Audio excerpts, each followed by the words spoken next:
ഈ രണ്ട് ടീമുകൾ ഞാൻ തുടക്കത്തിൽ പറഞ്ഞു, ഈ രണ്ട് ടീമുകൾ തമ്മിലുള്ള പോരാട്ടത്തെ ഐബീരിയൻ ഡെർബി എന്നാണ് വിളിക്കുന്നത്. ഈ അതായത് പോർച്ചുഗലിൻ്റെ ഒരേ ഒരു അയൽക്കാരാണ് ഈ പറഞ്ഞ സ്പെയിൻ എന്ന് പറയുന്നത്. അപ്പോൾ അവർ തമ്മിൽ എങ്ങനെയാണ്, ഈ രണ്ട് അയൽക്കാർ തമ്മിൽ ചരിത്രത്തിൽ ഏറ്റുമുട്ടിയപ്പോൾ എങ്ങനെയായിരുന്നു ഇവരുടെ പ്രകടനം എന്ന് നോക്കാം. ആകെ 41 മത്സരങ്ങളിലാണ് ഇവർ മുഖാമുഖം വന്നിട്ടുള്ളത്. 18 മത്സരം സ്പെയിൻ ജയിക്കുന്നു, 7 മത്സരത്തിൽ മാത്രമാണ് പോർച്ചുഗൽ ജയിക്കാനായത്. അതിൽ 16 മത്സരങ്ങൾ സമനിലയിലായി. അതിൽ തന്നെ അതായത് നമുക്ക് നോക്കുമ്പോൾ സ്പെയിൻ ഒരു വലിയ എഡ്ജ് ഉണ്ട്. 18-7 എന്ന് പറയുമ്പോൾ വലിയ വ്യത്യാസമുണ്ട്. അപ്പോൾ അത് തന്നെയാണ് ഈ മത്സരത്തിൽ ഇറങ്ങുമ്പോൾ ഒരു അപ്പർ ഹാൻഡ് കൊടുക്കുന്നത്. ഇനി ലോകകപ്പിൽ ഈ രണ്ട് ടീമുകൾ ഏറ്റുമുട്ടിയപ്പോൾ എങ്ങനെയായിരുന്നു കണക്കെന്നതിലേക്കാണ് നമ്മൾ പോകുന്നത്. രണ്ട് തവണയാണ് 2010 ലോകകപ്പിലും 2018 ലോകകപ്പിലും. 2010 ഇതേ സമാന സിറ്റുവേഷൻ ആയിരുന്നു. അതായത് പ്രീ ക്വാർട്ടർ മത്സരം സ്പെയിൻ പോർച്ചുഗൽ ഒരിക്കൽ കൂടിയായിരുന്നു. ഡേവിഡ് വീഡിയ നേടിയ ഒരൊറ്റ ഗോൾ 63-ാം മിനിറ്റിലാണെന്ന് തോന്നുന്നു. ഒറ്റ ഗോളിന് സ്പെയിൻ ജയിക്കുന്നു.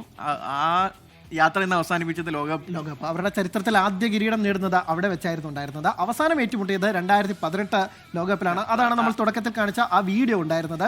അതായത് ഫുട്ബോൾ ചരിത്രത്തിലെ, ലോകകപ്പ് ചരിത്രത്തിലെ എക്കാലത്തെയും മികച്ച മത്സരങ്ങളുടെ ഒരു ലിസ്റ്റ് എടുക്കുകയാണെങ്കിൽ അതിൽ ഉൾപ്പെടുത്താവുന്ന ഒരു മത്സരമായി നമുക്ക് ആ 3-3 വിലയിരുത്താം.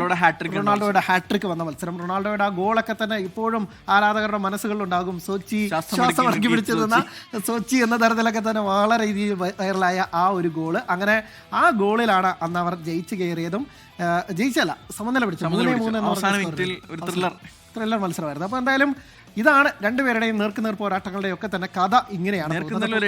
സ്പെയിൻ ഉണ്ട്. അപ്പോൾ എന്തായാലും അക്ഷയ് നന്ദി. അപ്പോൾ